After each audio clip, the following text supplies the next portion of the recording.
Hi friends, welcome back to my channel Usha start ಕನ್ನಡಿಗೆ. So ಇವತ್ತಿನ ವಿಡಿಯೋದಲ್ಲಿ ಒಂದು ಟ್ರೆಂಡಿಂಗ್ ಆಗಿರುವಂತ ಡಿಸೈನ್ ಅನ್ನ ನಿಮ್ ಜೊತೆ ಶೇರ್ ಮಾಡ್ಕೊಳ್ತಾ ಇದ್ದೀನಿ. ಸಿಂಪಲ್ ಆಗಿದೆ, ಬೇಗ ಕೂಡ ನೀವು ಕಟ್ಕೊಳ್ಬಹುದು. ಆ ತರ ಒಂದು ಯುನೀಕ್ ಆಗಿರುವಂತ ಡಿಸೈನ್ ನಾನು ನಿಮ್ ಜೊತೆ ಇವತ್ತು ಶೇರ್ ಮಾಡ್ತಾ ಇದ್ದೀನಿ. ಸೊ ಇಷ್ಟ ಆಗುತ್ತೆ ನಿಮ್ಗೆ ಅಂತ ಅನ್ಕೊಂಡಿದ್ದೀನಿ. ಇಷ್ಟ ಆದ್ರೆ ಪ್ಲೀಸ್ ಹೆಚ್ಚು ಲೈಕ್, ಕಮೆಂಟ್, ಶೇರ್ ಮಾಡಿ. ಚಾನಲ್ಗೆ ಹೊಸಬ್ರಾದ್ರೆ ಪ್ಲೀಸ್ ನನ್ನ ಚಾನಲ್ನ ಸಬ್ಸ್ಕ್ರೈಬ್ ಮಾಡ್ಕೊಂಡು ನನಗೆ ಸಪೋರ್ಟ್ ಮಾಡಿ. ತುಂಬಾ ಜನ ತುಂಬಾ ಕಮೆಂಟ್ಗಳನ್ನ ಮಾಡ್ತಾ ಇದ್ದೀರಾ. ಏನು ಕುಚ್ಚಿದೆ ಅದನ್ನ ಬೇಸಿಕ್ ಇಂದ ನಮ್ಗೆ ತಿಳಿಸ್ಕೊಡಿ ಅಂತ ಹೇಳಿ. ಸೊ ಖಂಡಿತ ಅದನ್ನು ಕೂಡ ಮಾಡ್ತೀನಿ. ನಿಮ್ಮ ಕಮೆಂಟ್ಸ್ ಏನಿದೆ, ನಿಮ್ಮ ಡೌಟ್ಸ್ ಏನಿದೆ, ಆದಷ್ಟು ಬೇಗ ನಾನು ವಿಡಿಯೋದಲ್ಲಿ ಅದನ್ನ ಶೇರ್ ಮಾಡ್ಕೊಳ್ಳೋದಕ್ಕೆ ಟ್ರೈ ಮಾಡ್ತೀನಿ. ಸೊ ಅದರಲ್ಲಿ ಒಬ್ರು ನನಗೆ ಕಮೆಂಟ್ ಮಾಡಿದ್ರು, ಕುಚ್ ಕಟ್ಟೋದಕ್ಕೆ ಬೇಸಿಕ್ ಏನೇನೆಲ್ಲ ಬೇಕು ಅಂತ ಹೇಳಿ. ಸೊ ಕುಚ್ ಕಟ್ಟೋದಕ್ಕೆ ಮೇನ್ ಆಗಿ ನೀವು ಕ್ರೋಶ ಕುಚ್ಚನ್ನ ಕಟ್ತೀರಾ ಅಂತ ಹೇಳಿದ್ರೆ, ಸೊ ಈ ತರ ಒಂದು ಕ್ರೋಶ ನೀಡಲ್ ಬರುತ್ತೆ. ಸೊ ಇದನ್ನ ತಗೊಳ್ಬೇಕು. ಇದು 10 or 11 ನಂಬರ್ ಆಗುತ್ತೆ. ನೀವು ಯೂಸ್ ಮಾಡುವಂತ ಬೀಡ್ಸ್ ಮೇಲೆ ಡಿಪೆಂಡ್ ಆಗುತ್ತೆ. ಸೊ ಯಾವುದು ನೀವು ಹೆಚ್ಚಾಗಿ ಬೀಡ್ಸ್ ಅನ್ನ ಯೂಸ್ ಮಾಡಿಲ್ಲ, ಸ್ಮಾಲ್ ಸೈಜ್ ಅಂದ್ರೆ ನಿಮ್ಗೆ 10 ನಂಬರ್ ಸಾಕಾಗುತ್ತೆ. ಅಥವಾ ನೀವು ಸಣ್ಣ ಸಣ್ಣ ಬೀಡ್ಸ್ ಗಳನ್ನ ಯೂಸ್ ಮಾಡ್ತೀರಾ ಅಂದ್ರೆ 11 ಇಂದ ಅಪ್ ಟು 14 ವರೆಗೂ ನೀವು ಯೂಸ್ ಮಾಡಬಹುದು. ಸೊ ಈ ಒಂದು ಕ್ರೋಶ ನೀಡಲ್ ಬೇಕಾಗುತ್ತೆ. ಅದಾದ್ಮೇಲೆ ಈ ತರ ಮಾರ್ಕೆಟ್ ಅಲ್ಲಿ ಸಿಲ್ಕ್ ಥ್ರೆಡ್ ಸಿಗುತ್ತೆ. ಸೊ ಸಿಲ್ಕ್ ಥ್ರೆಡ್ ಅನ್ನ ನೀವು ನಿಮ್ಮ ಸೀರೆಗೆ ಅಕಾರ್ಡಿಂಗ್ ನೀವು ತಗೊಳ್ಬೇಕಾಗತ್ತೆ. ಆದಷ್ಟು ಕಾಂಟ್ರಾಸ್ಟ್ ಆಗಿ ಯೂಸ್ ಮಾಡಿ. ಸ್ಯಾರಿ ಕಲರ್ ಏನಿದೆ ಅದನ್ನ ಬೇಸ್ ಲೈನ್ ಹಾಕೊಂಡು, ಸೊ ಪಲ್ಲು ಕಲರ್ ಏನಿದೆ, ಸೆರಗು ಕಲರ್, ಅದನ್ನ ಕುಚ್ ಕಟ್ಟೋದಕ್ಕೆ ಯೂಸ್ ಮಾಡ್ಕೊಳ್ಳಿ ಅಂತ ನನ್ನ ಸಜೆಷನ್. ನೀವು ನಿಮಗೆ ಇಷ್ಟ ಆಗಿರೋ ರೀತಿನಲ್ಲಿ ಸ್ಯಾರಿ ಕಾಂಬಿನೇಷನ್ ನ ತಗೊಂಡು ನೀವು ಕುಚ್ಚನ್ನ ಕಟ್ಕೊಳ್ಬಹುದು. ಇದು ಬಂದ್ಬಿಟ್ಟು ಸಿಲ್ಕ್ ಥ್ರೆಡ್. ಇದೆಲ್ಲ ನಾನು ತೋರಿಸುವಂತ ಮೆಟೀರಿಯಲ್ಸ್ ಏನಿದೆ ಇದೆಲ್ಲ ನಿಮ್ಗೆ ಟೈಲರಿಂಗ್ ಮೆಟೀರಿಯಲ್ ಶಾಪ್ ಬರುತ್ತಲ್ಲ, ಸೊ ಅದರಲ್ಲಿ ಈಸಿಯಾಗಿ ಅವೈಲೇಬಲ್ ಇರುವಂತ ಮೆಟೀರಿಯಲ್ಸ್ ಇದು. ಅದಾದ್ಮೇಲೆ ನೆಕ್ಸ್ಟ್ ಬಂದ್ಬಿಟ್ಟು ಈ ತರ ಒಂದು ಗೋಲ್ಡನ್ ಥ್ರೆಡ್ ತಗೊಳ್ಬೇಕಾಗುತ್ತೆ. ಸೊ ಕುಚ್ ಕಟ್ಟೋದಿಕ್ಕೆ ಗೋಲ್ಡನ್ ಥ್ರೆಡ್ ಇದು ಯೂಸ್ ಆಗುತ್ತೆ. ಈ ತರ ರೋಲ್ ಬರುತ್ತೆ, ಇದು ಒಂದನ್ನ ತಗೊಳ್ಬೇಕು ನೀವು. ಅದಾದ್ಮೇಲೆ ಈ ತರ ಒಂದು ಕಟರ್ ಸಿಗುತ್ತೆ ನಿಮ್ಗೆ, ಅದು ಕೂಡ ಟೈಲರಿಂಗ್ ಶಾಪ್ ಅಲ್ಲೇ ಸಿಗುತ್ತೆ. ನೀವು ನಿಮ್ಮ ಕಂಫರ್ಟೇಬಲ್ ಸಿಸರ್ ಕೂಡ ಯೂಸ್ ಮಾಡಬಹುದು, ಅಥವಾ ಈ ತರ ಕಟರ್ ಕೂಡ ಯೂಸ್ ಮಾಡ್ಕೊಳ್ಬಹುದು. ಅದಾದ್ಮೇಲೆ ಈ ತರ ಬೀಡ್ಸ್ ನಿಮಗೆ ಅಕಾರ್ಡಿಂಗ್ ಯಾವ ತರ ಬೀಡ್ಸ್ ಬೇಕು ಅದನ್ನ ನೀವು ತಗೊಳ್ಬಹುದು. ಸೊ ಈ ಡಿಸೈನ್ಗೆ ನಾನು ಯೂಸ್ ಮಾಡ್ತಾ ಇರುವಂತ ಬೀಡ್ಸ್ ಬಂದ್ಬಿಟ್ಟು ಈ ತರ ಬಿಗ್ ಬೀಡ್ಸ್ ನ ತಗೊಂಡಿದ್ದೀನಿ. ಸೊ ನಾನು ಮೊದಲೇ ಹೇಳಿದಾಗೆ ಅಕಾರ್ಡಿಂಗ್ ಟು ಯುವರ್ ಸೆಲೆಕ್ಷನ್ ಇದೆಲ್ಲ.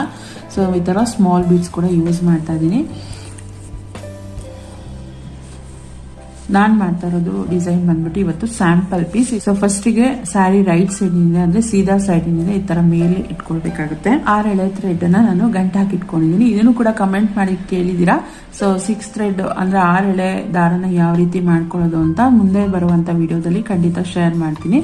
ಸೊ ಈ ರೀತಿ ಲೆಫ್ಟ್ ಹ್ಯಾಂಡ್ ಅಲ್ಲಿ ಬ್ಯಾಲೆನ್ಸ್ ಮಾಡ್ಕೊಳ್ಬೇಕು. ದಾರನ ಲೆಫ್ಟ್ ಹ್ಯಾಂಡ್ ಅಲ್ಲಿ ಬ್ಯಾಲೆನ್ಸ್ ಮಾಡ್ಕೊಂಡು ಸೊ ಸೀರೆ ಹಿಂದಕ್ಕೆ ಇಟ್ಕೊಳ್ತಾ ಇದೀನಿ. ಇದನ್ನ ಈ ತರ ಇಟ್ಕೊಂಡು ಸೊ ಸೂಜಿನ ಏನ್ ನಾವು ಕ್ರೋಶ ತಗೊಂಡಿರ್ತೀವಲ್ಲ ಅದನ್ನ ಸೂಜಿ ಸೀರೆ ಮೇಲಿಂದ ಈ ರೀತಿ ಒಳಗಡೆ ಇನ್ಸರ್ಟ್ ಮಾಡಿ ಈ ರೀತಿ ಒಂದು ಟರ್ನ್ ಮಾಡಿ ಒಳಗಡೆ ತಗೊಳ್ಬೇಕು. ಒಂದು ಸಿಂಗಲ್ ಕ್ರೋಶ ಅಥವಾ ಸೀರೆಗೆ ಲಾಕ್ ಅಂತ ಹೇಳ್ತಾರೆ. ಲಾಕ್ ಮಾಡ್ಕೊಂಡ್ಮೇಲೆ ಅದ್ರ ಪಕ್ಕನೆ ಇನ್ನ ಒಂದು ಸಿಂಗಲ್ ಕ್ರೋಶನ ನಾನು ಮಾಡ್ಕೊಳ್ತಾ ಇದ್ದೀನಿ. ಸೊ ಇದು ಈ ತರ ಮಾಡ್ಕೊಳ್ಳೋದ್ರಿಂದ ಸೀರೆಗೆ ನೀಟಾಗಿ ಸೆಕ್ಯೂರ್ ಆಗತ್ತೆ ಅಂತ ಹೇಳ್ಬಿಟ್ಟು ಅಷ್ಟೇ. ಸೊ ಇದಾದ್ಮೇಲೆ ನೆಕ್ಸ್ಟ್ ನಾನು ತೋರಿಸ್ತಾ ಇರುವಂತ ಡಿಸೈನ್ ಏನಿದೆ ಅದನ್ನ ನೀವು ವಿತೌಟ್ ಬೀಡ್ಸ್ ಕೂಡ ಹಾಕೊಳ್ಬಹುದು. ಇಲ್ಲಿ ನಾನು ವಿತ್ ಬೀಡ್ಸ್ ಮತ್ತೆ ವಿತೌಟ್ ಬೀಡ್ಸ್ ಎರಡು ಕೂಡ ನಿಮ್ ಜೊತೆ ಶೇರ್ ಮಾಡ್ತಾ ಇದ್ದೀನಿ ಒಂದೇ ವಿಡಿಯೋದಲ್ಲಿ. ಸೊ ಸ್ಟಾರ್ಟಿಂಗ್ ನಾನು 4 ಚೈನ್ ನ ಹಾಕೊಳ್ತೀನಿ. 4 ಚೈನ್ ನ ಹಾಕಿ ಸೀರೆಗೆ ಎಲ್ಲಿ ಬರುತ್ತೆ ಅಲ್ಲಿ ನೋಡಿ ಲಾಕ್ ಮಾಡ್ಕೊಳ್ಬೇಕು.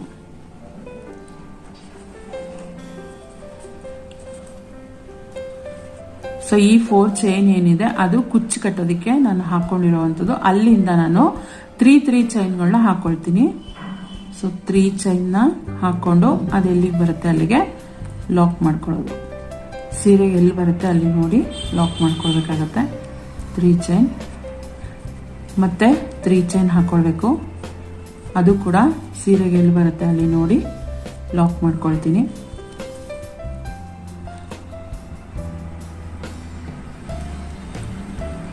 ಮೊದಲೇ ಹೇಳಿದಾಗೆ ಬೀಡ್ಸ್ ನೀವು ಯೂಸ್ ಮಾಡ್ತೀರಾ ಈ ಡಿಸೈನ್ಗೆ ಅಂತ ಹೇಳಿದ್ರೆ ಒಂದ್ಸಲ 4 ಚೈನ್ ಹಾಕೊಂಡಿದ್ದೀನಿ. ಅದಾದ್ಮೇಲೆ 2 ಸಲ 3 ಚೈನ್ ನ ಹಾಕೊಂಡು ನೆಕ್ಸ್ಟ್ ಗೆ ಸ್ವಲ್ಪ ದಾರ ಮೇಲೆ ಮಾಡಿ ಈ ಒಂದು ಬಿಗ್ ಬೀಟ್ ಏನಿದೆ ಅಂದ್ರೆ ಮೀಡಿಯಂ ಬೀಡ್ಸ್ ಏನಿದೆ ಅದನ್ನ ನಾನು ಇಲ್ಲಿ ಹಾಕೊಳ್ತಾ ಇದ್ದೀನಿ.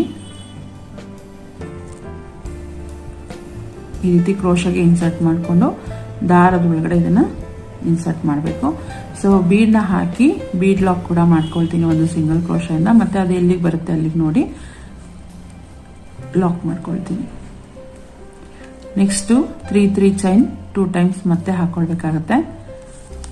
ನೆಕ್ಸ್ಟ್ 3 ಚೈನ್ ಹಾಕೊಂಡು ಎಲ್ಲಿಗೆ ಬರುತ್ತೆ ಅಲ್ಲಿಗೆ ಲಾಕ್ ಮಾಡ್ಕೊಂಡಿದ್ದೀನಿ. ಮತ್ತೆ 3 ಚೈನ್,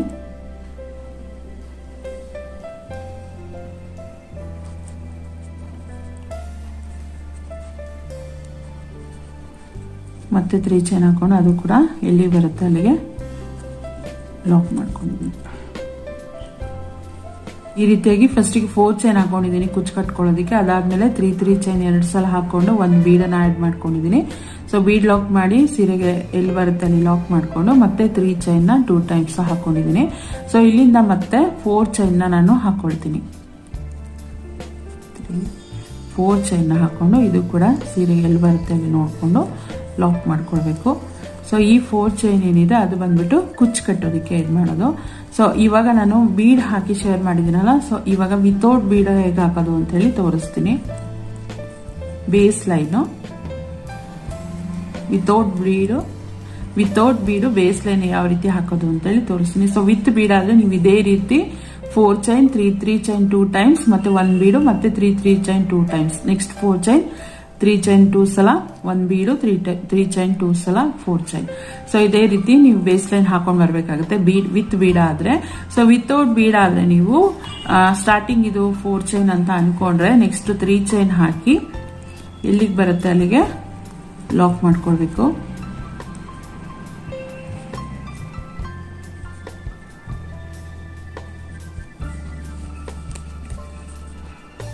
ನೆಕ್ಸ್ಟ್ ಅಗೇನ್ 3 ಚೈನ್ ಹಾಕೊಳ್ಬೇಕಾಗುತ್ತೆ. 3 ಚೈನ್ ಹಾಕೊಂಡು ಅದು ಕೂಡ ಎಲ್ಲಿಗೆ ಬರುತ್ತೆ ಅಲ್ಲಿ ನೋಡಿ ಲಾಕ್ ಮಾಡ್ಕೊಳ್ತೀನಿ. ಸೊ ಬೀಡ್ ಹಾಕುವಾಗ ನಾವು 2 ಸಲ 3 ಚೈನ್ ಹಾಕಿ ಒಂದು ಬೀಡ್ ಹಾಕಿದ್ವಿ. ಬಟ್ ಇಲ್ಲಿ ಬೀಡ್ ಯೂಸ್ ಮಾಡದೇ ಇರೋ ಕಾರಣ ನಾನು ಮತ್ತೆ 3 ಚೈನ್ ಅನ್ನೇ ಹಾಕೊಳ್ತಾ ಇದ್ದೀನಿ. ಏನ್ ಬೀಡ್ ಪ್ಲೇಸ್ ಇದೆಯಲ್ಲ ಆ ಪ್ಲೇಸಿಗೆ 3 ಚೈನ್ ಅನ್ನ ಹಾಕೊಂಡು ಲಾಕ್ ಮಾಡ್ಕೊಳ್ತಾ ಇದ್ದೀನಿ. ಮತ್ತೆ 3 ಚೈನ್,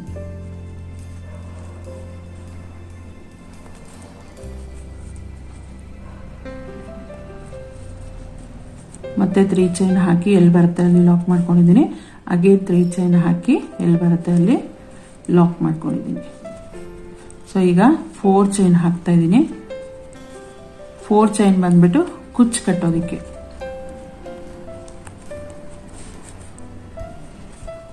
ಅರ್ಥ ಆಗಿದೆ ಅಂತೆಲ್ಲ ಅನ್ಕೊಂಡಿದ್ದೀನಿ. ಇವಾಗ ಬೀಡ್ ಹಾಕೋದಾದ್ರೆ ನೀವು 4 ಚೈನ್ ಹಾಕಿ 2 ಸಲ 3 ಚೈನ್ ಮತ್ತೆ 1 ಬೀಡ್ ಮತ್ತೆ 2 ಸಲ 3 ಚೈನ್, ಅಗೇನ್ 4 ಚೈನ್ 2 ಸಲ 3 ಚೈನ್ 1 ಬೀಡ್ 2 ಸಲ 3 ಚೈನ್ ಈ ತರ ಹಾಕೊಂಡು ಹೋಗ್ಬೇಕಾಗುತ್ತೆ ಬೇಸ್ ಲೈನು. ಸೊ ನೀವು ವಿತೌಟ್ ಬೀಡ್ ಹಾಕ್ತೀರಾ ಅಂತ ಹೇಳಿದ್ರೆ 4 ಚೈನ್, ಸೊ 5 ಸಲ 3 ಚೈನ್ ಹಾಕೊಳ್ಬೇಕಾಗುತ್ತೆ. ಸೊ 4 ಚೈನ್ ಆದ್ಮೇಲೆ 5 ಟೈಮ್ಸ್ 3 ಚೈನ್ ಹಾಕೊಂಡು ಮತ್ತೆ 4 ಚೈನ್. ಸೊ ಇದೇ ರೀತಿ ಬೇಸ್ ಲೈನ್ ನ ಕಂಟಿನ್ಯೂ ಮಾಡ್ಕೊಳ್ಬೇಕು. ಎಂಡ್ ಮಾಡುವಾಗ 2 or 3 ಚೈನ್ ಹಾಕಿ ದಾರನ ಕಟ್ ಮಾಡ್ಕೊಳ್ಬೇಕು. ಕಟ್ ಮಾಡ್ಕೊಂಡು ನನ್ನ ಸೈಡ್ ಈ ತರ ದಾರನ ಹೇಳ್ಕೊಂಡ್ರೆ ಇದು ಲಾಕ್ ಆಗುತ್ತೆ. ಸೊ ಇಷ್ಟೇ ಬೇಸ್ ಲೈನ್. ಅರ್ಥ ಆಗಿದೆ ಅಂತ ಹೇಳಿ ಅನ್ಕೊಂಡಿದೀನಿ ನಾನು. ಸೊ ವಿತೌಟ್ ಬೀಡ್ ಹಾಕ್ತೀರಾ ನೀವು ಅಂತ ಹೇಳಿದ್ರೆ ಜಸ್ಟ್ 4 ಚೈನ್ ಒಂದ್ಸಲ 4 ಚೈನ್ ಆದ್ಮೇಲೆ 5 ಟೈಮ್ಸ್ 3 ಚೈನ್ ಮತ್ತೆ 4 ಚೈನ್ 5 ಟೈಮ್ಸ್ 3 ಚೈನ್ ಇದೇ ರೀತಿ ಬೇಸ್ ಲೈನ್ ಹಾಕೊಂಡು ಹೋಗ್ಬೇಕಾಗುತ್ತೆ. ಬೀಡ್ ಹಾಕೊಳ್ತೀರಾ ಅಂತ ಹೇಳಿದ್ರೆ ಒಂದ್ಸಲ 4 ಚೈನ್ ಆದ್ಮೇಲೆ 2 ಟೈಮ್ಸ್ 3 ಚೈನ್, ಅದಾದ್ಮೇಲೆ 1 ಬೀಡು ಮತ್ತೆ 2 ಸಲ 3 ಚೈನ್ ಮತ್ತೆ 4 ಚೈನ್ ಮತ್ತೆ ಇದೆ ಸೇಮ್ ಅದೇ ರೀತಿ 4 ಚೈನ್ ಆದ್ಮೇಲೆ 2 ಸಲ 3 ಚೈನ್ ಮತ್ತೆ 1 ಬೀಡು 2 ಸಲ 3 ಚೈನ್ ಮತ್ತೆ 4 ಚೈನ್ ಇದೇ ರೀತಿ ನೀವು ಬೇಸ್ ಲೈನ್ ಅನ್ನ ಫಿನಿಶ್ ಮಾಡ್ಕೊಳ್ಳಿ. ಸೀರೆ ಪೂರ್ತಿ ಏನು ಸೀರೆ ಇದೆ ಅಷ್ಟು ಫುಲ್ಲು ಇದನ್ನ ಫಿನಿಶ್ ಮಾಡ್ಕೊಳ್ಬೇಕಾಗುತ್ತೆ. ಸೊ ಇದು ಬಂದ್ಬಿಟ್ಟು ಬೇಸ್ ಲೈನ್ ಆಗಿರುತ್ತೆ. ಸೆಕೆಂಡ್ ಸ್ಟೆಪ್ ಕೂಡ ಇದೇ ಸೇಮ್ ಥ್ರೆಡ್ ಅಲ್ಲೇ ಇರುತ್ತೆ. ಸೆಕೆಂಡ್ ಸ್ಟೆಪ್ ಕೂಡ ನಾನು ಸೇಮ್ ಕಲರ್ ಥ್ರೆಡ್ ಅನ್ನೇ ತಗೊಂಡಿರುವಂತದ್ದು. ಸೊ ಸ್ಟಾರ್ಟಿಂಗ್ ಬಟ್ಟೆಗೆ ಲಾಕ್ ಮಾಡ್ಕೊಳ್ತೀನಿ.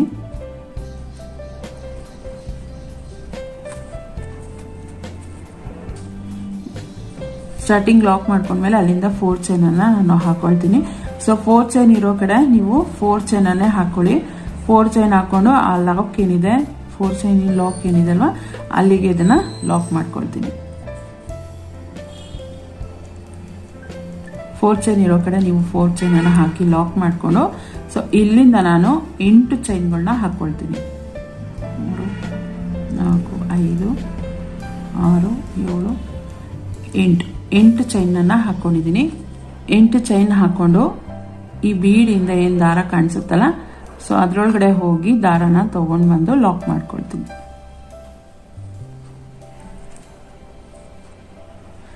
ಈ 8 ಚೈನ್ ಏನಿದೆ ಅದನ್ನ ಬೀಡಿಂದ ದಾರ ಇದೆ ನೋಡಿ, ಆ ದಾರದೊಳಗಡೆ ನಾನು ಲಾಕ್ ಮಾಡ್ಕೊಂಡಿದ್ದೀನಿ. ದಾರದೊಳಗಡೆ ಹೋಗಿ ದಾರ ತಗೊಂಡು ಲಾಕ್ ಮಾಡಿಕೊಂಡು ಸ್ವಲ್ಪ ಈ ರೀತಿ ಬಟ್ಟೆನ ಟರ್ನ್ ಮಾಡ್ಕೊಳ್ತೀನಿ. ಸೊ ಟರ್ನ್ ಮಾಡಿಕೊಂಡು ಉಲ್ಟಾ ಸೈಡ್ಗೆ ಇಲ್ಲಿಂದ 8 ಸಿಂಗಲ್ ಕ್ರೋಶಗಳನ್ನ ನಾನು ಹಾಕೊಳ್ತೀನಿ. ಏನು 8 ಚೈನ್ ಹಾಕಿದ್ದೆ ಅಲ್ವಾ, ಅದರೊಳಗಡೆ ನಾನು 8 ಸಿಂಗಲ್ ಕ್ರೋಶಗಳನ್ನ ಮಾಡ್ಕೊಳ್ತೀನಿ. 3 4 5 6 7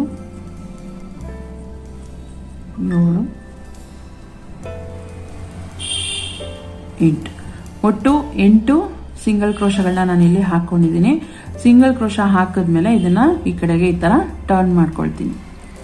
ಸೊ ಟರ್ನ್ ಮಾಡಿಕೊಂಡು ಬಟ್ಟೆನ ಸೀದಾ ಸೈಡ್ಗೆ ಟರ್ನ್ ಮಾಡ್ಕೊಂಡು ಇಲ್ಲಿಂದ 2 ಚೈನ್ ಅನ್ನ ಹಾಕೊಳ್ತೀನಿ.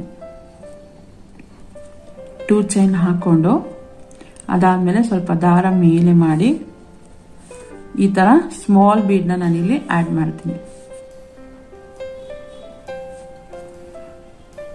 ಸ್ಮಾಲ್ ಬೀಡ್ನ ಇನ್ಸರ್ಟ್ ಮಾಡಿ ಬೀಡ್ ಲಾಕ್ ಮಾಡ್ತಾರ ನಾನು ಹಾಗೆ ಸೂಜಿ ಮೇಲೆ ಒಂದು ದಾರ ಸುತ್ಕೊಂಡು ಏನ್ ಸಿಂಗಲ್ ಕ್ರೋಶ ಮಾಡಿರ್ತೀವಲ್ಲ ಅದ್ರ ಮೇಲೆ ಈ ರೀತಿ ಹೋಲ್ ಗ್ಯಾಪ್ ಇರುತ್ತೆ, ಅದ್ರೊಳಗಡೆ ಹೋಗಿ ದಾರಾನ ತಂದು ಸೊ ಡಬಲ್ ಕ್ರೋಶ ಮಾಡ್ಕೊಳ್ತೀನಿ. 3 ದಾರ ಇರುತ್ತೆ, ಅದರಲ್ಲಿ 2 ದಾರ 1 2 ದಾರ 1 ಮಾಡ್ಕೊಳ್ತೀನಿ. 1 ಡಬಲ್ ಕ್ರೋಶ ಮಾಡ್ಕೊಂಡಿದ್ದೀನಿ ಇಲ್ಲಿ ನಾನು. ಮತ್ತೆ ಸೂಜಿ ಮೇಲೆ ದಾರ ಸುತ್ಕೊಂಡು ಇನ್ನೂ 1 ಸಿಂಗಲ್ ಕ್ರೋಶ ಅದ್ರ ಪಕ್ಕ ಹೋಲ್ ಗ್ಯಾಪ್ ಇದೆಯಲ್ಲ, ಸಿಂಗಲ್ ಕ್ರೋಶ ಹೋಲ್ ಗ್ಯಾಪ್ ಅದ್ರೊಳಗಡೆ ಹೋಗಿ ದಾರ ತಂದು ಮತ್ತೆ 1 ಡಬಲ್ ಕ್ರೋಶನ ಮಾಡ್ಕೊಳ್ತೀನಿ. 2ರಲ್ಲಿ 1 2ರಲ್ಲಿ 1 ಮತ್ತೆ ಸೂಜಿ ಮೇಲೆ ದಾರ ಸುತ್ಕೊಂಡು ಪಕ್ಕದ ಹೋಲ್ ಗ್ಯಾಪ್ಗೆ ಹೋಗಿ ದಾರ ತಂದು ಮತ್ತೆ 1 ಡಬಲ್ ಕ್ರೋಶ. ಈ ರೀತಿ ನೀವು 3 ಡಬಲ್ ಕ್ರೋಶ ಆದ್ರೂ ಮಾಡ್ಕೊಳ್ಬಹುದು, ಅಥವಾ ಪೆಟಲ್ಸ್ ಸ್ವಲ್ಪ ದೊಡ್ಡದಾಗಿ ಬೇಕು ಅಂತ ಹೇಳಿದ್ರೆ 4 ಡಬಲ್ ಕ್ರೋಶ ಕೂಡ ಮಾಡ್ಕೊಳ್ಬಹುದು. ಸೊ ಇಲ್ಲಿ ನಾನು 4 ಡಬಲ್ ಕ್ರೋಶಗಳನ್ನ ಮಾಡ್ಕೊಳ್ತಾ ಇದ್ದೀನಿ. ಸೊ ನೋಡ್ಬೋದು ಈ ರೀತಿ ಫಸ್ಟ್ಗೆ 2 ಚೈನ್ ಹಾಕೊಂಡು 1 ಬೀಡ್ ಹಾಕೊಂಡಿದ್ದೀನಿ. ಅದಾದ್ಮೇಲೆ 4 ಡಬಲ್ ಕ್ರೋಶಗಳನ್ನ ನಾನಿಲ್ಲಿ ಹಾಕೊಂಡಿದ್ದೀನಿ. ಸೊ ಅಲ್ಲಿಂದ ಮತ್ತೆ ಹಾಗೆ 8 ಚೈನ್ಗಳನ್ನ ಹಾಕೊಳ್ಬೇಕಾಗುತ್ತೆ. 4 5 6 7 8 ಮತ್ತೆ 8 ಚೈನನ್ನ ಹಾಕೊಂಡು ಅಗೇನ್ ಆ ಬೀಡ್ ಹಿಂದೆ ನಾವೇನು ಫಸ್ಟ್ ಲಾಕ್ ಮಾಡಿದ್ವಲ್ಲ 8 ಚೈನು, ಅದೇ ದಾರದೊಳಗಡೆ ಹೋಗಿ ಸೂಜಿ ದಾರ ತಗೊಂಡು ಬಂದು ಮತ್ತೆ ಅಲ್ಲಿಗೆ ಲಾಕ್ ಮಾಡ್ಕೊಳ್ಬೇಕು. ಸೊ ಲಾಕ್ ಮಾಡಿಕೊಂಡು ಸ್ವಲ್ಪ ಸೀರೆನ ಟರ್ನ್ ಮಾಡ್ಕೊಳ್ಬೇಕಾಗುತ್ತೆ. ಸೀರೆ ಅಥವಾ ಬಟ್ಟೆನ ಟರ್ನ್ ಮಾಡಿ ಅಗೇನ್ ಆ 8 ಚೈನ್ ಒಳಗಡೆ ನಾನು 8 ಸಿಂಗಲ್ ಕ್ರೋಶಗಳನ್ನ ಮಾಡ್ಕೊಳ್ತೀನಿ. ಸೇಮ್ ಫಸ್ಟ್ ಪೆಟಲ್ ಹೇಗೆ ಮಾಡಿದ್ವಿ ಅದೇ ರೀತಿ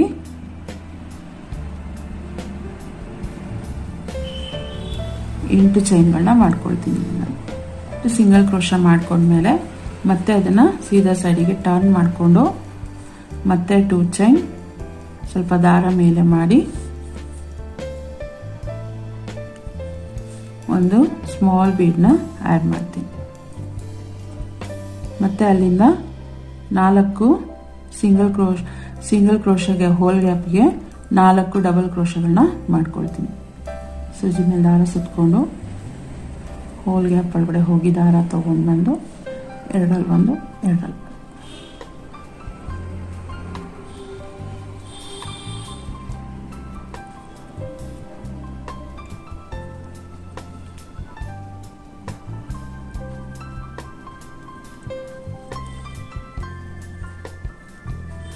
ನೋಡ್ಬೋದು 2 ಪೆಟಲ್ ಇವಾಗ ನೋಡ್ಬೋದು ಇವಾಗ 2 ಪೆಟಲ್ ಫಾರ್ಮ್ ಆಗಿದೆ. ಸೊ ಇದೇ ತರ ಒಟ್ಟು ನಾನು 5 ಪೆಟಲ್ಸ್ನ ಮಾಡ್ಕೊಳ್ತೀನಿ. ಈ ಬೀಡ್ ಇಂದ ದಾರ ಏನಿದೆ ಅದಕ್ಕೆ ಒಟ್ಟು 5 ಪೆಟಲ್ಸ್ಗಳನ್ನ ನಾನು ಮಾಡ್ಕೊಳ್ತೀನಿ. ನೋಡ್ಬೋದು ಇವಾಗ ಒಟ್ಟು 5 ಪೆಟಲ್ಸ್ಗಳನ್ನ ಈ ಒಂದು ಬೀಡ್ ಹಿಂದೆ ಇರುವಂತ ದಾರಕ್ಕೆ ಹಾಕೊಂಡಿದ್ದೀನಿ. ಸೊ 5 ಪೆಟಲ್ ಆದ್ಮೇಲೆ 3 ಚೈನ್ ಏನು 2 ಹಾಕೊಂಡಿದ್ದೀನಲ್ಲ ಆ ಫಸ್ಟ್ 3 ಚೈನ್ ಮತ್ತೆ ಸೆಕೆಂಡ್ 3 ಚೈನ್ ಬಿಟ್ಟು ಸೆಕೆಂಡ್ 3 ಚೈನ್ ಲಾಕ್ ಏನಿದೆ ಅಲ್ವಾ ಅಲ್ಲಿ ಹೋಗಿ ನಾನು ಇದನ್ನ ಲಾಕ್ ಮಾಡ್ಕೊಳ್ತೀನಿ.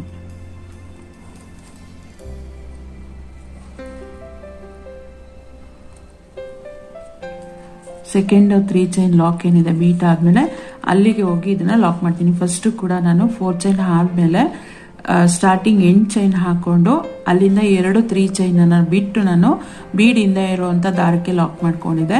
ಅದೇ ರೀತಿ 5 ಪೆಟಲ್ಸ್, ಅದೇ ರೀತಿ 5 ಪೆಟಲ್ಸ್ ಕಂಪ್ಲೀಟ್ ಆದ್ಮೇಲೆ ನಾನು ಮತ್ತೆ ಬೀಡ್ ಆದ್ಮೇಲೆ ಇರುವಂತ 2 3 ಚೈನ್ ಅನ್ನ ಬಿಟ್ಟು, ಸೊ 2ನೇ 3 ಚೈನ್ ಲಾಕ್ ಏನಿದೆ ಅದ್ರ ಮೇಲೆ ನಾನು ಇದನ್ನ ಲಾಕ್ ಮಾಡ್ಕೊಂಡಿದ್ದೀನಿ. ಸೊ ಅದಾದ್ಮೇಲೆ ನೆಕ್ಸ್ಟ್ 4 ಚೈನ್ ಬರುತ್ತೆ, ಅದು ಬಂದ್ಬಿಟ್ಟು ಕುಚ್ಚು ಕಟ್ಟೋದಿಕ್ಕೆ. ಕುಚ್ಚು ಕಟ್ಟೋದಿಕ್ಕೆ 4 ಚೈನ್ ಏನಿದೆ ಅದ್ರ ಮೇಲೆ ನಾನು 4 ಚೈನ್ ಅನ್ನೇ ಹಾಕೊಳ್ತಾ ಇದ್ದೀನಿ. ಸೊ 4 ಚೈನ್ ಹಾಕಿ ಆ 4 ಚೈನ್ ಲಾಕ್ ಏನಿದೆ ಅಲ್ಲ, ಸೊ ಅದ್ರ ಮೇಲೆ ಹೋಗಿ ನಾನು ಇದನ್ನ ಲಾಕ್ ಮಾಡ್ಕೊಳ್ತೀನಿ. 4 ಚೈನ್ ಮೇಲೆ ನಾನು 4 ಚೈನ್ ಲಾಕ್ ಮಾಡ್ಕೊಂಡಿದ್ದೀನಿ. ಸೊ ಇದು ಬಂದ್ಬಿಟ್ಟು ನೀವು ಬೀಡ್ ಯೂಸ್ ಮಾಡ್ತೀರಾ ಅಂತ ಹೇಳಿದ್ರೆ ಈ ರೀತಿಯಾಗಿ ಮಾಡಬೇಕು. ಇವಾಗ ನಾನು ವಿತೌಟ್ ಬೀಡ್ ಯಾವ ರೀತಿ ಆರ್ಚ್ ಅನ್ನ ಮಾಡ್ಕೊಳ್ಬಹುದು ಅಂತ ಹೇಳಿ, ಸೇಮ್ ಆರ್ಚ್ ವಿತೌಟ್ ಬೀಡ್ ಯಾವ ರೀತಿ ಮಾಡ್ಕೊಳ್ಳೋದು ಅಂತ ಹೇಳಿ.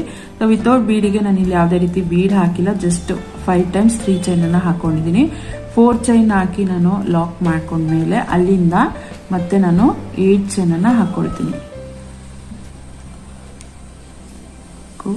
5 6 7 8 ಸೇಮ್ ಅದೇ ರೀತಿ ಇಲ್ಲಿ ಯಾವ ರೀತಿ 8 ಚೈನ್ ಅನ್ನ ಹಾಕೊಂಡಿದ್ವಲ್ಲ ಅದೇ ರೀತಿ ನಾನು ಇಲ್ಲೂ ಕೂಡ 8 ಚೈನ್ ಅನ್ನ ಹಾಕೊಂಡಿದ್ದೀನಿ. 4 ಚೈನ್ ಹಾಕಿ ನಾನು 4 ಚೈನ್ ಲಾಕ್ ಏನಿದೆ ಅಲ್ಲಿಗೆ ಲಾಕ್ ಮಾಡ್ಕೊಂಡು ಅಲ್ಲಿಂದ 8 ಚೈನ್ ಅನ್ನ ಹಾಕೊಂಡಿದ್ದೀನಿ. 8 ಚೈನ್ ಅನ್ನ ಹಾಕಿ ಫಸ್ಟ್ 3 ಚೈನ್ ಬ್ಲಾಕ್ ಮತ್ತೆ ಸೆಕೆಂಡ್ 3 ಚೈನ್ ಬ್ಲಾಕ್ 2 ಬ್ಲಾಕ್ ಅನ್ನ ಬಿಟ್ಟು 3ನೇ 3 ಚೈನ್ ಬ್ಲಾಕ್ ಏನಿದೆ ಅಲ್ಲ ಅದ್ರೊಳಗಡೆ ಹೋಗಿ ಆ 3 ಚೈನ್ ಬ್ಲಾಕ್ ಏನಿದೆ ಅದ್ರೊಳಗಡೆ ಹೋಗಿ ದಾರ ತಂದು ಲಾಕ್ ಮಾಡ್ಕೊಳ್ತೀನಿ. ಚೈನ್ ಏನಿದೆಯಲ್ಲ ಫಸ್ಟ್ 3 ಚೈನ್ ಮತ್ತೆ ಸೆಕೆಂಡ್ 3 ಚೈನ್ ಬ್ಲಾಕ್ ಅನ್ನ ಸ್ಕಿಪ್ ಮಾಡಿ 3ನೇ 3 ಚೈನ್ ಬ್ಲಾಕಿಗೆ ನಾನು ಇದನ್ನ ಲಾಕ್ ಮಾಡ್ಕೊಂಡಿದ್ದೀನಿ. ಲಾಕ್ ಮಾಡ್ಕೊಂಡು ಸ್ವಲ್ಪ ಟರ್ನ್ ಮಾಡ್ಕೊಂಡು ಸೇಮ್ ಡಿಸೈನ್ ಅದೇ ರೀತಿ ಬರುತ್ತೆ, ಬಟ್ ಇದು ಬೀಡ್ ಹಿಂದೆ ಇರೋವಂಥ ದಾರಕ್ಕೆ ನಾವು ಮಾಡ್ಕೊಳ್ಳೋವಂಥದ್ದು, ಇದು 3 ಚೈನ್ ಗ್ಯಾಪ್ ಒಳಗಡೆ ಹೋಗಿ ನಾವು ಲಾಕ್ ಮಾಡ್ಕೊಳ್ಳೋದು, ಅಷ್ಟೇ ಡಿಫ್ರೆನ್ಸ್ ಇರೋದು. ಸೊ ಅಲ್ಲಿಂದ ಬಟ್ಟೆನ ಸ್ವಲ್ಪ ಟರ್ನ್ ಮಾಡಿಕೊಂಡು ಅಗೇನ್ 8 ಸಿಂಗಲ್ ಕ್ರೋಶಗಳನ್ನ ಮಾಡ್ಕೊಳ್ತೀನಿ. 2 3 4 8 ಚೈನ್ ಗ್ಯಾಪ್ ಒಳಗಡೆ ಹೋಗಿ ನಾನು 8 ಸಿಂಗಲ್ ಕ್ರೋಶಗಳನ್ನ ಮಾಡ್ಕೊಂಡಿದ್ದೀನಿ. ಸೊ ಅದಾದ್ಮೇಲೆ ಬಟ್ಟೆನ ಮತ್ತೆ ಸೀದಾ ಸೈಡಿಗೆ ಟರ್ನ್ ಮಾಡ್ಕೊಳ್ಬೇಕು. ಟರ್ನ್ ಮಾಡಿಕೊಂಡು ಅಲ್ಲಿಂದ ಮತ್ತೆ 2 ಚೈನ್. ಸೊ ಬೀಡ್ ಹಾಕೋದಾದ್ರೆ ಇಲ್ಲಿ 2 ಚೈನ್ ಹಾಕಿ ಬೀಡನ್ನು ಹಾಕೊಳ್ತಾ ಇದೆ. ಸೊ ವಿತೌಟ್ ಬೀಡ್ ಮಾಡ್ತಾ ಇರೋದ್ರಿಂದ ಹಾಗೆ ಸೂಜಿ ಮೇಲೆ ಒಂದ್ಸಲ ದಾರ ಸುತ್ಕೊಂಡು ಫಸ್ಟ್ ಸಿಂಗಲ್ ಕ್ರೋಶ ಮೇಲೆ ಹೋಲ್ ಗ್ಯಾಪ್ ಇರುತ್ತಲ್ಲ, ಸೊ ಅಲ್ಲಿ ಹೋಗಿ ದಾರ ತೊಗೊಂಡು ಬಂದು ಎರಡರಲ್ಲಿ ಸಿಂಗಲ್ ಕ್ರೋಶ ಡಬಲ್ ಕ್ರೋಶನ ಮಾಡ್ಕೊಳ್ತಾ ಇದ್ದೀನಿ. ಸಾರಿ, ಅದು ಪಕ್ಕದ ಹೋಲ್ ಗ್ಯಾಪಿಗೆ ಮತ್ತೆ ಒಂದು ಡಬಲ್ ಕ್ರೋಶ, ಸೂಜಿ ಮೇಲೆ ದಾರ ಮತ್ತೆ ಪಕ್ಕದ ಹೋಲ್ ಗ್ಯಾಪ್ಗೆ ಒಂದು ಡಬಲ್ ಕ್ರೋಶ. ಸೊ ಇದೇ ರೀತಿ 4 ಡಬಲ್ ಕ್ರೋಶಗಳನ್ನ ಮಾಡ್ಕೊಳ್ಬೇಕಾಗುತ್ತೆ. ಸೇಮೇ ಬೀಡಿಗೆ ಏನು ಹಾಕಿ ನಾವು ಡಿಸೈನ್ ಮಾಡಿದ್ವಲ್ಲ, ಸೊ ಅದೇ ರೀತಿನೇ ಬಟ್ ವಿತೌಟ್ ಬೀಡ್ ಇದು ಮಾಡ್ತಾ ಇರುವಂಥದ್ದು. ನೋಡ್ಬೋದು ಇಲ್ಲಿ ದಾರ ಶಾರ್ಟೇಜ್ ಬಂದಿದೆ. ಇದನ್ನು ಕೂಡ ತುಂಬ ಜನ ಕಮೆಂಟ್ ಮಾಡಿ ಕೇಳಿದ್ದೀರಾ. ಸೊ ದಾರನ ಹಿಂಗೆ ಮಧ್ಯದಲ್ಲಿ ಅಟ್ಯಾಚ್ ಮಾಡ್ಕೊಳ್ಳೋದು ಅಂಥೇಳಿ ನಾನು ಹಾಗೆ ಕ್ರೋಶದಲ್ಲಿ ದಾರ ಬಿಟ್ಟಿದ್ದೀನಿ. ಈ ದಾರದ ಎಡ್ಜಸ್ ಏನಿದೆ ಅದನ್ನು ಮತ್ತೆ ನಾನು 6 ಎಳೆ ದಾರನ ಮಾಡಿ ಸೊ ಎರಡನ್ನೂ ಕೂಡ ಈ ರೀತಿಯಾಗಿ ಜಾಯಿನ್ ಮಾಡ್ಕೊಳ್ತೀನಿ. ಸೊ ಜಾಯಿನ್ ಮಾಡಿ ಒಂದು ನಾಟ್ ಹಾಕ್ಕೊಳ್ಬೇಕಾಗುತ್ತೆ. ಸೊ ನಿಮಗೆ ಇದು ಕಂಫರ್ಟೇಬಲ್ ಇಲ್ಲ ಅಂತ ಹೇಳಿದ್ರೆ ಜಸ್ಟ್ ಇಲ್ಲಿಗೆ ಇದನ್ನ ಲಾಕ್ ಮಾಡಿಬಿಟ್ಟು 2-3 ಚೈನ್ ಹಾಕಿ ಲಾಕ್ ಮಾಡಿ ಮತ್ತೆ 6 ಎಳೆ ದಾರನ ಗಂಟು ಹಾಕಿ ಮತ್ತೆ ಡಿಸೈನನ್ನು ಸ್ಟಾರ್ಟ್ ಮಾಡ್ಕೊಳ್ಬೋದು, ಅಥವಾ ಈ ರೀತಿ ದಾರನ ಅಟ್ಯಾಚ್ ಕೂಡ ಮಾಡ್ಕೊಳ್ಬೋದು. ಸೊ ಅಟ್ಯಾಚ್ ಮಾಡಿಕೊಂಡು ಡಿಸೈನ್ ಮಾಡುವಾಗ ಇದೇನಾದರೂ ಮೇಲ್ಗಡೆ ಸೈಡ್ ಬಂತು ಅಥವಾ ಕೆಳಗಡೆ ಸೈಡ್ ಬಂತು ಅಂದರೆ ಏನು ಫ್ಯಾಬ್ರಿಕ್ ಗಮ್ ಇದೆಯಲ್ಲ, ಗ್ಲೂ ಇದೆಯಲ್ಲ, ಸೊ ಫ್ಯಾಬ್ರಿಕ್ ಗ್ಲೂ ಹಾಕಿ ಇದನ್ನು ಪೇಸ್ಟ್ ಮಾಡ್ಕೊಳ್ಬೋದು. ಅದನ್ನು ಕೂಡ ಶೇರ್ ಮಾಡ್ತೀನಿ ಲಾಸ್ಟ್. ಸೊ ಈ ರೀತಿಯಾಗಿ ನಾವು ದಾರ ಶಾರ್ಟೇಜ್ ಬಂದರೆ ಅಟ್ಯಾಚ್ ಮಾಡ್ಕೊಳ್ಬೋದು. ನಾನು ಇದೇ ರೀತಿಯಾಗಿ ಅಟ್ಯಾಚ್ ಮಾಡಿಕೊಂಡು ಮಾಡ್ಕೊಳ್ಳುವಂಥದ್ದು. ಸೊ 4 ಸಲ ಡಬಲ್ ಕ್ರೋಶನ ನಾನು ಇಲ್ಲಿ ಮಾಡ್ಕೊಂಡಿದ್ದೀನಿ. ಅದಾದಮೇಲೆ ಮತ್ತೆ 8 ಚೈನನ್ನು ಅಲ್ಲಿಂದನೇ ಮಾಡ್ಕೊಳ್ತೀನಿ. 6 7 8 ಚೈನನ್ನು ಮಾಡ್ಕೊಂಡಿದ್ದೀನಿ. ಸೊ 8 ಚೈನ್ನ ಮಾಡಿಕೊಂಡು ಮತ್ತೆ ಫಸ್ಟು ಏನು 3 ಚೈನ್ ಗ್ಯಾಪ್ ಒಳಗಡೆ ಹೋಗಿ ನಾವು ಲಾಕ್ ಮಾಡಿದ್ವಲ್ಲ ಅದೇ 3 ಚೈನ್ ಗ್ಯಾಪ್ ಹೋಗಿ ಮತ್ತೆ 8 ಚೈನ್ ಏನಿದೆ ಅದನ್ನು ನಾನು ಲಾಕ್ ಮಾಡ್ಕೊಳ್ತೀನಿ. ಸೊ ನೋಡ್ಬೋದು ಇದು ಸ್ವಲ್ಪ ಅನ್ಕಂಫರ್ಟಬಲ್ ಅನಿಸುತ್ತೆ, ಅದು ಲಾಕ್ ಆಗೋವರೆಗೂ. ಲಾಕ್ ಆದಮೇಲೆ ಮತ್ತೆ ನೀವು ಫ್ರೀಯಾಗಿ ಮಾಡ್ಬೋದು. ಈ ರೀತಿ ಲಾಕ್ ಮಾಡ್ಕೊಂಡಿದ್ದೀನಿ. ಲಾಕ್ ಮಾಡ್ಕೊಂಡು ಮತ್ತೆ ಬಟ್ಟೆನ ಟರ್ನ್ ಮಾಡ್ಕೊಳ್ತೀನಿ. ಸೊ ನಾವೇನು ಗಂಟು ಹಾಕೊಂಡಿದ್ವಲ್ಲ ಇದು ಈ ರೀತಿ ಕಾಣ್ತಾ ಇರುತ್ತೆ. ಅದನ್ನು ಲಾಸ್ಟಿಗೆ ನಾವು ಫ್ಯಾಬ್ರಿಕ್ ಗ್ಲೂ ಹಾಕಿ ಅದನ್ನು ಅಟ್ಯಾಚ್ ಮಾಡ್ಕೊಳ್ಬೋದು. ಸೊ ಇಲ್ಲಿಂದ ಮತ್ತೆ 8 ಸಿಂಗಲ್ ಕ್ರೋಶ, ಏನು 8 ಚೈನ್ ಹಾಕೊಂಡ್ವಲ್ಲ ಆ 8 ಚೈನ್ ಗ್ಯಾಪಲ್ಲಿ ಹೋಗಿ 8 ಸಿಂಗಲ್ ಕ್ರೋಶಗಳನ್ನ ನಾನು ಮಾಡ್ಕೊಳ್ತೀನಿ. ಸೊ ನೀವು ಬಂದ್ಬಿಟ್ಟು ಈ ಏನು ಗಂಟು ಹಾಕಿದ್ವಲ್ಲ ಅದನ್ನು ಬೇಕಾದ್ರೆ ನೀವು ಈ ರೀತಿಯಾಗಿ ಇಟ್ಕೊಳ್ಬೋದು. ಅಡ್ಡ ಬರ್ತಾ ಇದೆ ಅಂತ ಹೇಳಿದ್ರೆ ಇಟ್ಕೊಂಡು ಹಾಕ್ಕೊಳ್ಬೋದು. 3 ಆಗಿದೆ, 4, 5, 6, 7 ಮತ್ತು 8. 8 ಚೈನ್ ಗ್ಯಾಪಲ್ಲಿ 8 ಸಿಂಗಲ್ ಕ್ರೋಶಗಳನ್ನ ಹಾಕ್ಕೊಂಡ್ಮೇಲೆ ಮತ್ತೆ ಬಟ್ಟೆನ ಸೀದಾ ಸೈಡಿಗೆ ಟರ್ನ್ ಮಾಡ್ಕೊಳ್ತಾ ಇದ್ದೀನಿ. ಮಾಡ್ಕೊಂಡು ಅಲ್ಲಿಂದ ಅಗೇನ್ 2 ಚೈನ್ ಹಾಕ್ಕೊಂಡು ಸೂಜಿ ಮೇಲೆ ಒಂದ್ಸಲ ದಾರ ಸುತ್ಕೊಂಡು ಫಸ್ಟ್ ಚೈನ್ ಹೋಲ್ ಗ್ಯಾಪ್ ಇದೆಯೇ ಅದರೊಳಗಡೆ ಹೋಗಿ ದಾರ ತಂದು 2ರಲ್ಲಿ 1, 2ರಲ್ಲಿ 1 ಡಬಲ್ ಕ್ರೋಶನ ಮಾಡ್ಕೊಳ್ತೀನಿ. ಒಟ್ಟು 4 ಡಬಲ್ ಕ್ರೋಶಗಳನ್ನ ಇಲ್ಲಿ ಮಾಡ್ಕೊಳ್ತೀನಿ. ಅದರ ಪಕ್ಕ ಇರುವಂಥ ಹೋಲ್ ಗ್ಯಾಪಿಗೆ ಪಕ್ಕ ಇರುವಂಥ ಹೋಲ್ ಗ್ಯಾಪಿಗೆ ನಾನು 4 ಡಬಲ್ ಕ್ರೋಶಗಳನ್ನ ಮಾಡ್ಕೊಳ್ತೀನಿ.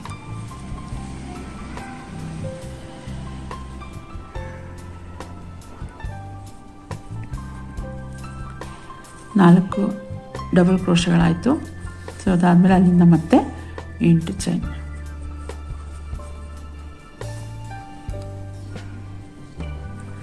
ಸೊ ಇದೇ ರೀತಿ 5 ಪೆಟಲ್ಸ್ನ ಇಲ್ಲೂ ಕೂಡ ನಾನು ಹಾಕ್ಕೊಳ್ತೀನಿ. ಯಾವ ರೀತಿ ಬೀಡ್ಸಿಗೆ ನಾನು 5 ಪೆಟಲ್ಸ್ ಹಾಕೊಂಡಿದ್ದನೋ ಅದೇ ರೀತಿ ಇದೇ 3 ಚೈನ್ ಗ್ಯಾಪ್ ಒಳಗಡೆ ನಾನು 5 ಪೆಟಲ್ಸ್ಗಳನ್ನ ಮಾಡ್ಕೊಳ್ತೀನಿ. ಸೊ ನೋಡ್ಬೋದು ಇದು ಕೂಡ 5 ಪೆಟಲ್ನ ನಾನಿಲ್ಲಿ ಹಾಕಿ ಕಂಪ್ಲೀಟ್ ಮಾಡ್ಕೊಂಡಿದ್ದೀನಿ. 5 ಪೆಟಲ್ಸ್ ಕಂಪ್ಲೀಟ್ ಆದಮೇಲೆ ಸ್ಟಾರ್ಟಿಂಗ್ ಏನು 3 ಚೈನ್ ಇರೋವಂಥ ಬ್ಲಾಕ್ನ ಬಿಟ್ಟಿದ್ವಿ ಅದೇ ರೀತಿ ನೆಕ್ಸ್ಟ್ 3 ಚೈನ್ ಇರೋವಂಥ ಬ್ಲಾಕ್ನ ಬಿಟ್ಟು 3 ಚೈನ್ ಲಾಕ್ ಏನಿದೆ ಅಲ್ವಾ, 2ನೇ 3 ಚೈನ್ ಲಾಕ್ ಏನು ಮಾಡ್ಕೊಂಡಿದ್ವಿ ಅದರೊಳಗಡೆ ಹೋಗಿ ದಾರ ತೊಗೊಂಬಂದು ಪೆಟಲ್ನ ಲಾಕ್ ಮಾಡ್ಕೊಳ್ಬೇಕಾಗುತ್ತೆ. ಬೀಡ್ ಈ ಥರ ಕಾಣುತ್ತೆ. ಬೀಡ್ಸ್ ಬೇಡ ಅನ್ನೋರು ವಿತೌಟ್ ಬೀಡ್ ಈ ಥರ ಬರುತ್ತೆ. ಸೊ ಸೇಮ್ ಇದೇ ರೀತಿ ನಾವು ಸ್ಯಾರಿ ಫುಲ್ಲು ಕಂಪ್ಲೀಟ್ ಮಾಡ್ಕೊಳ್ಬೇಕಾಗತ್ತೆ. 2 ಬೀಡ್ ಹಾಕಿ ನಾನು ಆರ್ಚನ ಕಂಪ್ಲೀಟ್ ಮಾಡ್ಕೊಂಡಿದ್ದೀನಿ, 1 ವಿತೌಟ್ ಬೀಡ್ ಮಾಡಿರೋ ಅಂಥದ್ದು. ಸೊ ಲಾಸ್ಟಲ್ಲಿ ಸೇಮ್ ಅದೇ ಥರ 2 3 ಚೈನ್ ಗ್ಯಾಪನ್ನು ಲಾಸ್ಟಲ್ಲಿ ಅದೇ ಥರ 2 3 ಚೈನನ್ನು ಸ್ಕಿಪ್ ಮಾಡಿ 2ನೇ 3 ಚೈನ್ ಲಾಕ್ ಏನಿದೆ ಅಲ್ಲಿ ಲಾಕ್ ಮಾಡಿಕೊಂಡು ಮತ್ತೆ ಕುಚ್ಚು ಕಟ್ಟೋದಕ್ಕೆ 4 ಚೈನನ್ನು ಹಾಕಿ ಅದನ್ನು ಕೂಡ ಲಾಕ್ ಮಾಡ್ಕೊಳ್ತೀನಿ. 4 ಚೈನ್ ಹಾಕಿ ಇಲ್ಲಿ ಲಾಕ್ ಮಾಡ್ಕೊಂಡಿದ್ದೀನಿ. ಅದಾದಮೇಲೆ 2 3 ಚೈನ್ ಹಾಕಿ ದಾರನ ಕಟ್ ಮಾಡ್ಕೊಳ್ತೀನಿ. ಸೊ ಕಟ್ ಮಾಡ್ಕೊಂಡು ನಮ್ಮ ಕಡೆ ಎಳ್ಕೊಂಡ್ರೆ ಸೊ ಲಾಕ್ ಆಗುತ್ತೆ. ರೀತಿಯಾಗಿ ಕಾಣ್ತಾ ಇದೆ. ಇವಾಗ 120 ಎಳೆ ದಾರ ತಗೊಂಡು ಕುಚ್ಚಿಗೆ ಸ್ಪೇಸ್ ಬಿಟ್ಟಿರುವಂಥ ಜಾಗದಲ್ಲಿ ನಾನು ಕುಚ್ಚನ್ನು ಕಟ್ಬಿಟ್ಟು ತೋರಿಸ್ತೀನಿ ಹೇಗೆ ಅಂತ. ಜಸ್ಟ್ ಏನಿದೆಲ್ಲ ಈ ಥ್ರೆಡನ್ನು ನಾವು ಕುಚ್ಚು ಕಟ್ಟುವಾಗ ಇದನ್ನು ಹಾಗೆ ತಗೊಳ್ಬೋದು, ಅಥವಾ ಸ್ಟಾರ್ಟಿಂಗ್ ಈ ರೀತಿ ಇರೋದು ಕುಚ್ಚು ಕಟ್ಟೋದಕ್ಕೆ ಬರೋದಿಲ್ಲ. ಆವಾಗ ಈ ರೀತಿಯಾದ ಫ್ಯಾಬ್ರಿಕ್ ಗ್ಲೂ ಅಂಥೇಳಿ ಸಿಗುತ್ತೆ. ಸೊ ಇದನ್ನು ಪೇಸ್ಟ್ ಮಾಡ್ಬೋದು ನೀವು. ಸ್ವಲ್ಪ ಫ್ಯಾಬ್ರಿಕ್ ಗ್ಲೂವನ್ನು ಹಾಕಿ ದಾರನ ಹಿಂದೆ ತೊಗೊಂಡು ಬಂದು ಈ ರೀತಿಯಾಗಿ ಸ್ವಲ್ಪ ಗ್ಲೂ ಹಾಕಿ ಪೇಸ್ಟ್ ಮಾಡ್ಕೊಳ್ಬೋದು. ಮತ್ತು ಇಲ್ಲೆಲ್ಲಿ ಜಾಯಿನ್ ಮಾಡಿದ್ವಲ್ವ ಇದು ಕೂಡ ಎಕ್ಸ್ಟ್ರಾಸ್ ಥರ ಕಾಣ್ತಾ ಇರುತ್ತೆ. ಸೊ ಇದನ್ನು ಕೂಡ ಯಾವ ಸೈಡ್ ಬಂದಿದೆ ನೋಡಿಕೊಂಡು ನೀವು ಈ ರೀತಿಯಾಗಿ ಡಿಸೈನಿಗೆ ಏನೋ ಎಫೆಕ್ಟ್ ಆಗಬಾರ್ದು ಆ ರೀತಿಯಾಗಿ ನಾನಿಲ್ಲಿ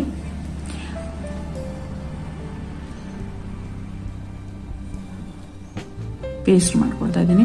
ಸೊ ಜಾಸ್ತಿ ಥ್ರೆಡ್ ವರ್ಕ್ ಇರೋವಂಥ ಟೈಮಲ್ಲಿ ಅಂದಾಜಿಗೆ ಸ್ವಲ್ಪ ಜಾಸ್ತಿ ಥ್ರೆಡನ್ನು ಸುತ್ತಿಟ್ಕೊಳ್ಳೋದು ಬೆಟರು. ಸೊ ಸಮ್ಟೈಮ್ಸ್ ಏನಂದರೆ ಇದು ಫಸ್ಟ್ ಸ್ಟೆಪ್ ಮತ್ತು ಸೆಕೆಂಡ್ ಸ್ಟೆಪ್ ಎರಡೂ ಕೂಡ ಒಂದೇ ಕಲರ್ ಇರೋದ್ರಿಂದ ಸ್ವಲ್ಪ ಥ್ರೆಡ್ ಜಾಸ್ತಿ ಬೇಕಾಗುತ್ತೆ, ಜೊತೆಗೆ ಥ್ರೆಡ್ ವರ್ಕ್ ಕೂಡ ಜಾಸ್ತಿ ಇದೆ. ಬಟ್ ನಾವು ಕಲರ್ ಚೇಂಜ್ ಮಾಡುವಾಗ ನೋಡಿಕೊಂಡು ಮೀಡಿಯಮ್ ಆಗಿ ನಾವು ದಾರನ ಸುತ್ತಿಟ್ಕೊಂಡ್ರೆ ಆಗುತ್ತೆ. ಸೊ ಇಷ್ಟೇ ಅಂತೇಳಿ ಅಂದಾಜಿಗೆ ನಾನು ಇಷ್ಟೇ ಅಂತ ಪರ್ಟಿಕ್ಯುಲರ್ ಆಗಿ ಹೇಳೋಕ್ಕಾಗಲ್ಲ, ಒಂದು ಅಂದಾಜು ನೋಡಿಕೊಂಡು ನೀವು ಸುತ್ತಿಟ್ಕೊಳ್ಬೋದು. ಇದಕ್ಕೆ ನಾನಿವಾಗ 120 ಎಳೆ ದಾರ ತಗೊಂಡು ನಾನು ಕುಚ್ಚು ಕಟ್ಟಿ ನಿಮಗೆ ತೋರಿಸ್ತೀನಿ ಯಾವ ರೀತಿ ಕಾಣುತ್ತೆ ಡಿಸೈನ್ ಅಂತ. ನೋಡ್ಬೋದು 120 ಎಳೆ ದಾರ ತಗೊಂಡು ನಾನು ಕುಚ್ಚನ್ನು ಕಟ್ಟಿದ್ದೀನಿ. ಯಾವ ರೀತಿ ಕಾಣ್ತಾ ಇದೆ ಅಂಥೇಳಿ. ಸೊ ನಾವೇನು ಫ್ಯಾಬ್ರಿಕ್ ಗ್ಲೂ ಹಾಕಿ ಪೇಸ್ಟ್ ಮಾಡಿದ್ದು ಕೂಡ ಇನ್ವಿಸಿಬಲ್ ಆಗಿಬಿಡುತ್ತೆ. ವಿತೌಟ್ ಕುಚ್ಚು ಕೂಡ ಮಾಡ್ಕೊಳ್ಬೋದು, ವಿತ್ ಕುಚ್ಚು ಕೂಡ ಮಾಡ್ಕೊಳ್ಬೋದು, ನಿಮ್ಮ ಚಾಯ್ಸ್ ಆಗಿರುತ್ತೆ. ನನ್ನ ಚಾಯ್ಸ್ ಪ್ರಕಾರ ಬೀಡ್ ಹಾಕಿರೋದು ವಿತೌಟ್ ಬೀಡ್ಗಿಂತ ತುಂಬ ಚೆನ್ನಾಗಿ ಕಾಣ್ತಾ ಇದೆ, ಎಲಿಗೆಂಟಾಗಿ ಕಾಣ್ತಾ ಇದೆ. ಸೊ ಹಾಗಾಗಿ ಆದಷ್ಟು with bead, minimal bead use ಮಾಡಿ ನಾವು ಈ ಡಿಸೈನನ್ನು ಮಾಡಿದ್ರೆ ತುಂಬಾ ಚೆನ್ನಾಗಿ ಕಾಣುತ್ತೆ. ಸೊ ಈ ರೀತಿಯಾಗಿ ಬಂದಿದೆ ಡಿಸೈನ್. ನಿಮಗೆ ಅನಿಸ್ತು ಅಂತೇಳಿ ನನಗೆ ಕಮೆಂಟ್ ಮಾಡಿ ತಿಳಿಸಿ. ವಿಡಿಯೋ ಇಷ್ಟ ಆಗಿದೆ ಲೈಕ್, ಕಮೆಂಟ್, ಶೇರ್ ಮಾಡೋದನ್ನ ಮರಿಬೇಡಿ. ಚಾನಲ್ಗೆ ಹೊಸಬರಾದರೆ ಪ್ಲೀಸ್ ನನ್ನ ಚಾನಲ್ನ ಸಬ್ಸ್ಕ್ರೈಬ್ ಮಾಡ್ಕೊಂಡು ನನಗೆ ಸಪೋರ್ಟ್ ಮಾಡಿ. ಇದಕ್ಕೆ ನೀವು ಪ್ರೈಸ್ ಹೇಳ್ಬೋದು ಅಂತ ಹೇಳಿದ್ರೆ 400 ಇಂದ 600 ವರೆಗೂ ಚಾರ್ಜ್ ಮಾಡ್ಬೋದು.